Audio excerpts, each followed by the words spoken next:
Personne n'a jamais surpassé Franz.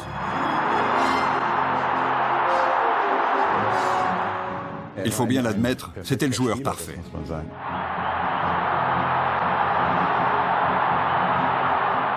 Il voulait toujours gagner.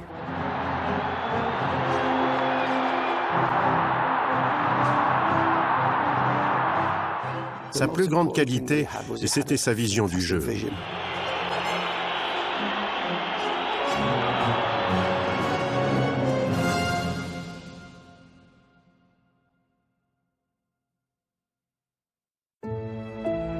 Zugspitzstraße, numéro 6, Gissing, Munich. La maison d'enfance de Franz Beckenbauer. Au lendemain de la Seconde Guerre mondiale, la vie est difficile pour le fils du postier, mais il y passe une enfance heureuse. Ich bin 1945 geboren, also der Krieg war zu Ende im Mai. Ich bin im September auf die Welt gekommen. Das Land lag da nieder, musste wieder aufgebaut werden. Das kam dann ein paar Jahrzehnte später. Aber wir hatten eine schöne Kindheit, weil es gab keinen Neid. Es gab keinen sozialen Neid, weil keiner was hatte. À 8 ans, Franz vit un moment historique. Il assiste à la finale de Coupe du Monde de 1954, au cours de laquelle l'Allemagne de l'Ouest triomphe de la Hongrie. Kein Mensch war auf der Straße zu sehen, es waren also alle vom Radio gehangen und dann muss etwas Fürchterliches passiert sein, fürchterlich Schönes passiert sein, nämlich Deutschland ist Weltmeister geworden. Inspiré par ses héros, Beckenbauer rejoint son premier club, le SC Munich 06, qui se trouve juste en face de chez lui. Très tôt, Franz se fait remarquer par ses dons hors du commun. Als ich dann einem Club beitrat mit 8 Jahren, den SC 1906, und das merkst du ja auch, ja, wenn dich die anderen loben und wenn die dann auch hin und wieder mal ein Zusatzwürstel kriegst, immer mal wieder das Spiel gewonnen haben. Also das war dann merkst du das schon, dass du, sagen wir mal, vielleicht ein bisschen besser bist als die meisten anderen. 5 ans plus tard, la carrière du jeune Franz prend un tournant radical. Ich war 13 und bei 1906, wo ich angefangen habe, da hat sich die Schülerabteilung aufgelöst. Ich war 60er-Anhänger. Wir hatten eines der letzten Spiele von 1906, wie oft der Zufall sein mag, haben wir gegen 1860 gespielt. Der Mittelläufer, damals wurde noch im WM-System gespielt, also mein direkter Gegenspieler war recht kräftig und der hat mir dann während des Spiels eine runtergehauen, das heißt, er hat mir eine Ohrfeige gegeben und dann habe ich nach dem Spiel gesagt, ihr könnt zu 60 gehen, ich nicht, ich gehe zu Bayern. Da sind aber alle meine Kameraden, die sind mit mir dann zum FC Bayern gegangen. Beckenbauer fait des progrès fulgurants au sein du Bayern et se hisse rapidement dans l'équipe première. C'est à cette époque qu'il tisse des liens étroits avec l'entraîneur Chick Kajowski. Chick war einer, der mich mochte, der war wie ein Vater zu mir. Er hat uns auch so behandelt, er hat uns einfach spielen lassen, wie man seine Kinder einfach spielen lässt. Le Bayern monte en Bundesliga et peu après son 20e anniversaire, Franz est sélectionné en équipe nationale. War natürlich schon ein mutiger Schritt von Helmut Schön, einen Neuling, ja, einen Nobody, würde ich einmal sagen, diese verantwortungsvolle Aufgabe zu übertragen, um sich dann mit einem Sieg zu qualifizieren. Helmut m'a demandé à moi, en tant que capitaine, ce que je pensais de Franz. Et j'ai répondu, on ne pourrait pas avoir meilleur joueur que lui. Helmut fait jouer le petit nouveau, malgré les critiques de la presse, et ce choix s'avère payant. Uwe Seeler mène son équipe à la victoire. L'Allemagne de l'Ouest bat la Suède 2-1 et se qualifie pour la Coupe du Monde 66 en Angleterre. On avait une très bonne équipe, avec un moral d'acier.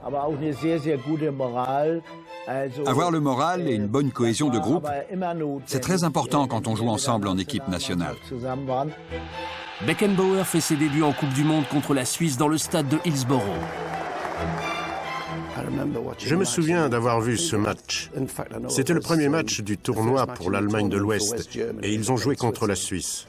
On a vu ce jeune gars courir depuis son poste d'arrière latéral droit, faire un 1-2, reprendre le ballon, foncer vers les buts, faire sortir le gardien et marquer, tout ça sous les acclamations du public. Ja, ich kann mich da noch sehr gut erinnern, weil man halt einfach da so noch so richtig ungezwungen aufspielen konnte.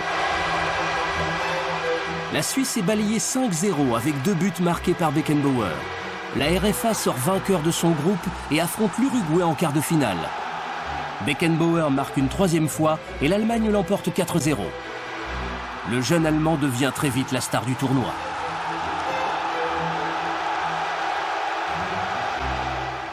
Arrivent les demi-finales. Cette fois, la RFA affronte l'URSS à Liverpool. Les Allemands mènent au score grâce à un but de Helmut Haller. Puis, Beckenbauer marque le but décisif face au célèbre gardien de but soviétique Lev Yashin. La RFA triomphe 2-1 et se hisse en finale où elle rencontre le pays hôte, l'Angleterre. On avait atteint la finale dans la mère patrie du football, l'Angleterre. Et en plus, on allait jouer contre elle. On savait qu'affronter les Anglais en finale allait être une tâche très compliquée. Une finale de Coupe du Monde à Wembley face à l'Angleterre. C'est sans aucun doute le plus grand match de la carrière de Beckenbauer jusque-là.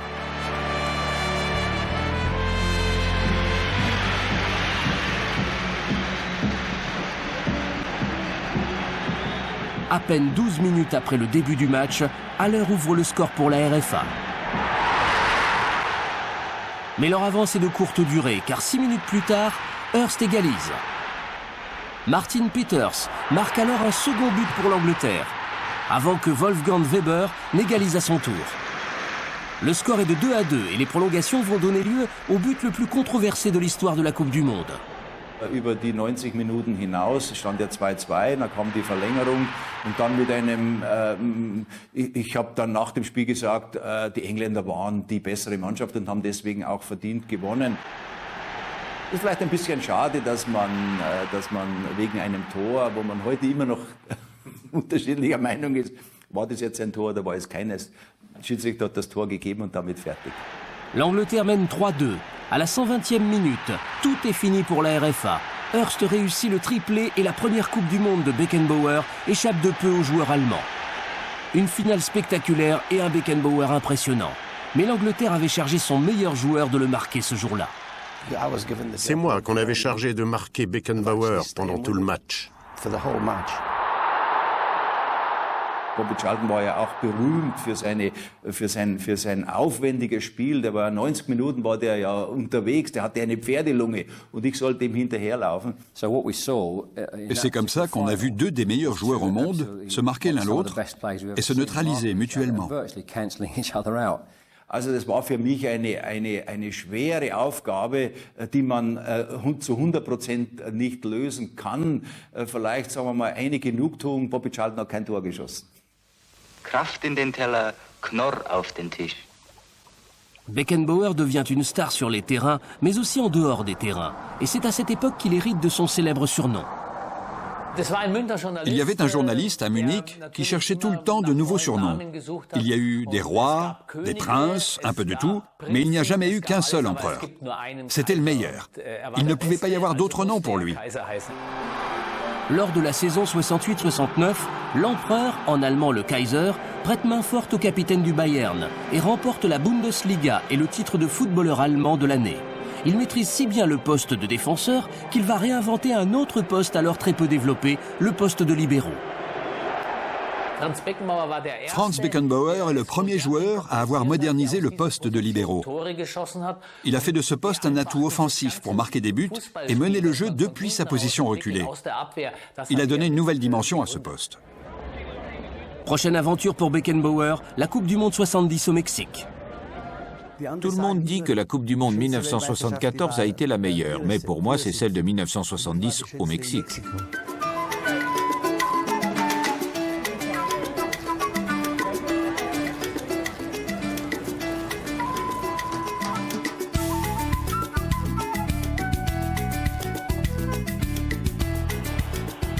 L'Allemagne de l'Ouest remporte tous ses matchs de premier tour haut la main, avec un Gerd Müller en grande forme marquant 7 buts en 3 rencontres.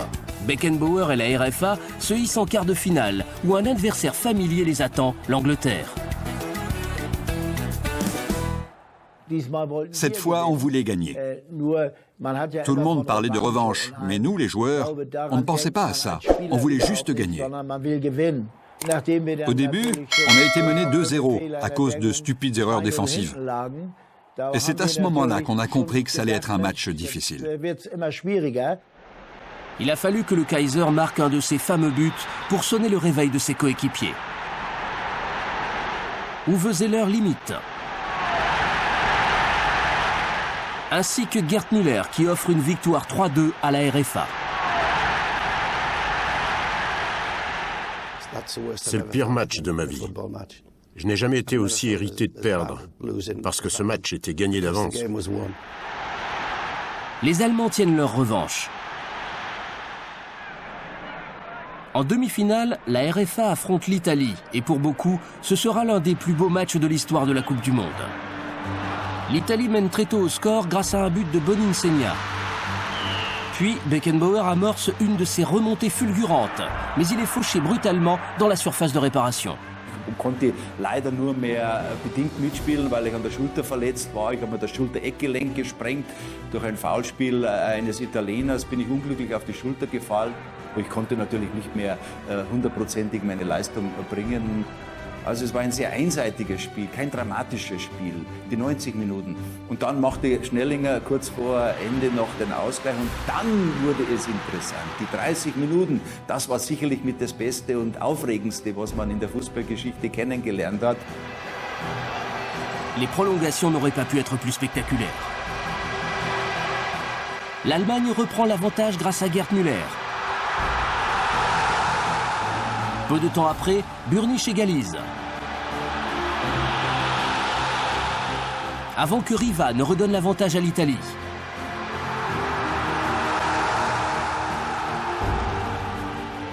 Puis Müller revient au score. Il y a égalité, 3-3. Mais à peine une minute plus tard, c'est un déchirement pour l'Allemagne, lorsque Rivera marque le but décisif qui fait triompher l'Italie. Es war schade, dass wir das Endspiel verpasst haben, aber ich denke, wir haben den Italienern einen großen Kampf geliefert. Peu de temps après la Coupe du Monde 70, l'entraîneur Helmut Schön nomme Franz Beckenbauer capitaine de l'équipe nationale. Dès lors, les victoires ne se font pas attendre. La RFA atteint la finale du championnat d'Europe de 72 en Belgique où elle affronte l'URSS. Müller marque 2 buts et la RFA gagne 3-0. Beckenbauer remporte alors son premier trophée pour l'Allemagne de l'Ouest. L'équipe de RFA était extrêmement bonne à cette époque et les Russes n'étaient pas dans le match. On aurait facilement pu gagner 5, 6, 7 ou même 8 buts à 0.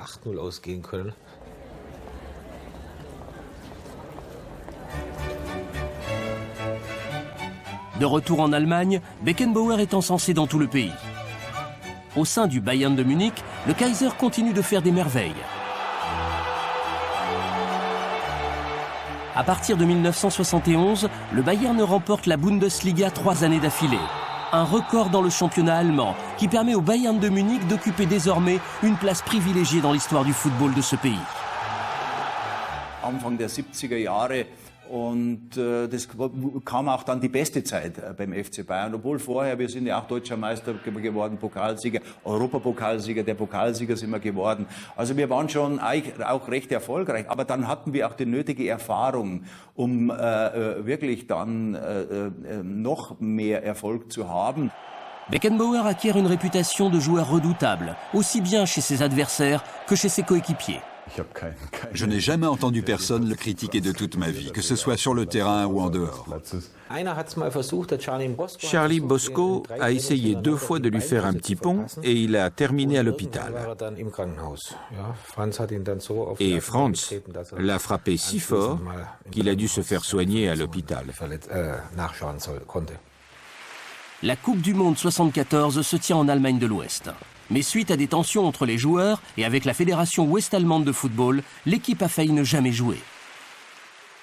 Es war damals, ich kann mich noch gut erinnern, der Beginn des Terrorismus, die Baader-Meinhof-Gruppe hat damals ihr Unwesen getrieben. Und wir wurden daher von den Sicherheitsmaßnahmen getroffen. Das heißt, wir waren ständig mit Polizei umgeben. Das waren wir nicht gewohnt. Ja, wir brauchten unsere Freiheiten. Das hat uns nicht gepasst. Et il n'y a pas que la menace terroriste qui divise l'équipe allemande. Und dann gab es diese unsägliche Il y a eu aussi des tensions pour des raisons financières qui ont nécessité toute une nuit de discussion. À 5 heures du matin, 80% des joueurs étaient prêts à laisser tomber l'équipe parce qu'ils n'étaient pas d'accord. C'est seulement à l'aube que l'équipe est tombée d'accord et finalement ils ont tous décidé de rester. Ça aurait été une catastrophe si le pays hôte de la Coupe du Monde n'avait pas joué. Finalement, le tournoi débute et au premier tour, l'Allemagne de l'Ouest triomphe du Chili et de l'Australie. Puis, la RFA affronte sa grande rivale politique, la RDA. Ça a été une terrible catastrophe de perdre contre l'Allemagne de l'Est. C'était hautement politique. Le mur n'était pas encore tombé et c'est un des premiers matchs qui opposait la RFA à la RDA. Perdre contre eux, ça a été un vrai coup dur. Après la défaite 1-0 de la RFA face à la RDA, c'était le chaos dans l'équipe de l'Allemagne de l'Ouest. Und eine Binde hat ja auch einen Sinn und einen Wert. Das heißt also, du bist der direkte Ansprechpartner, die rechte Hand des Bundestrainers. Und das habe ich zum ersten Mal diese Rolle auch so gespielt. Vorher war es nicht notwendig. Je suis en partie responsable de cette défaite. Il y a eu un remaniement d'équipe. Franz était très en colère et j'ai fait partie des joueurs sacrifiés pour le match suivant contre la Yougoslavie. Beckenbauer prend les rênes de l'équipe et se substitue à l'entraîneur Helmut Schön. Grâce à lui, la RFA bat la Yougoslavie 2-0 au second tour. Elle gagne ensuite 4-2 face à la Suède lors d'un match passionnant. La dernière rencontre de la RFA l'oppose à la Pologne, qui pourrait lui ouvrir les portes de la finale. Gerd Müller inscrit le seul but du match et la RFA se retrouve en finale contre les Pays-Bas. Le match se déroule à l'Olympic Stadium, le stade du Bayern de Munich et de Beckenbauer. Les Allemands retrouvent confiance grâce à leur capitaine et à ses qualités de meneur d'hommes. Wir haben uns von Spiel zu Spiel gesteigert und waren dann im Endspiel, würde ich sagen, auf Augenhöhe mit den Holländern. Die Holländer haben von Anfang an ihre Favoritenrolle ernst genommen und haben auch von Anfang an auf einem sehr, sehr hohen Niveau gespielt. Aber wie gesagt, wir sind dann letztlich im Endspiel waren wir ebenbürtig. Mais Beckenbauer va faire face à une solide résistance. Johan Cruyff et le football total néerlandais. Les Allemands n'ont même pas encore touché le ballon que Johan Niskens marque un penalty pour les Pays-Bas. Mais l'Allemagne de l'Ouest se bat et égalise sur penalty. Je voulais être champion du monde. On voulait tous être champions du monde. Je ne suis pas allé en Coupe du Monde pour m'amuser. Je n'étais venu que pour une seule chose, gagner. On se disait, c'est peut-être Gerd Müller qui va tirer le penalty. Et finalement, c'est Breitner qui a tiré et qui a marqué. On était fous de joie. Juste avant la mi-temps, les Allemands ont l'opportunité de mener au score. Il y avait 3 défenseurs autour de moi. J'ai récupéré le ballon, j'ai tiré et j'ai marqué. C'est tout. Beckenbauer et son équipe remportent le trophée suprême, la Coupe du Monde.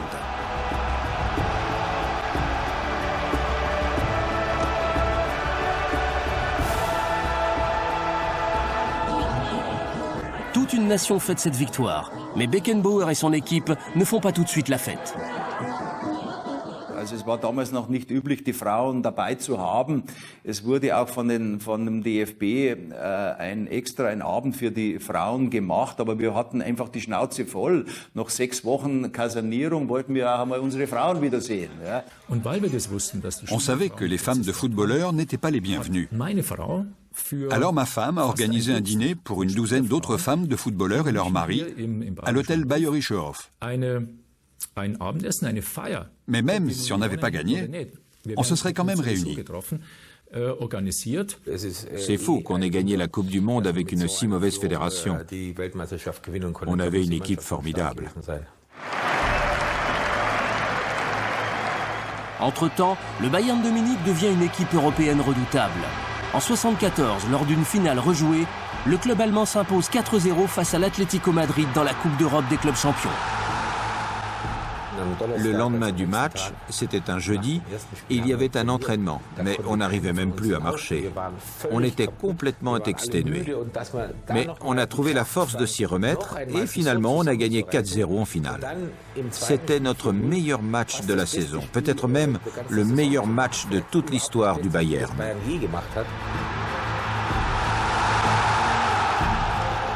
L'année suivante, le Bayern atteint de nouveau la finale de la Coupe d'Europe des clubs champions et affronte Leeds United. Müller marque un deuxième but décisif. Le Bayern triomphe une nouvelle fois.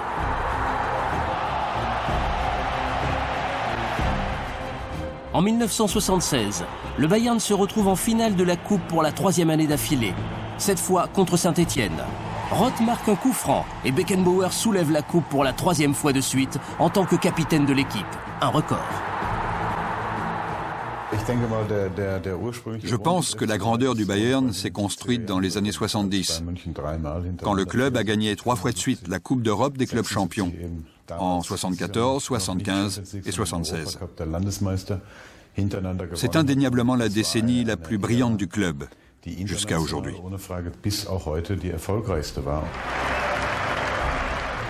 Sur la scène internationale, l'Allemagne de l'Ouest atteint la finale de la Coupe d'Europe 76 après avoir battu la Yougoslavie.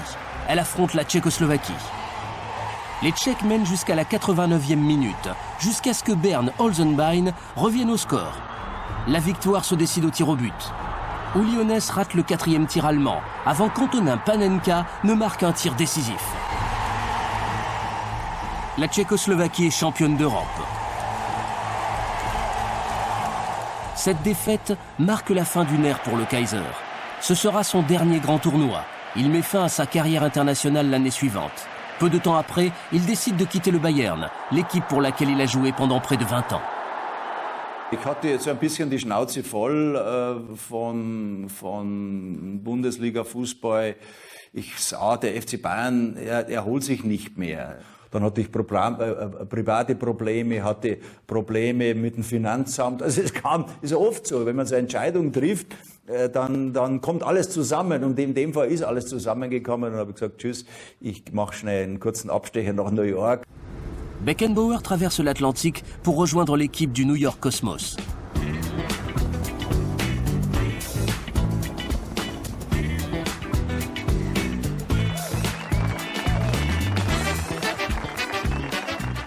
Il est arrivé quand il était encore à l'apogée de sa carrière. Il aurait pu jouer n'importe où dans le monde et il a choisi le Cosmos.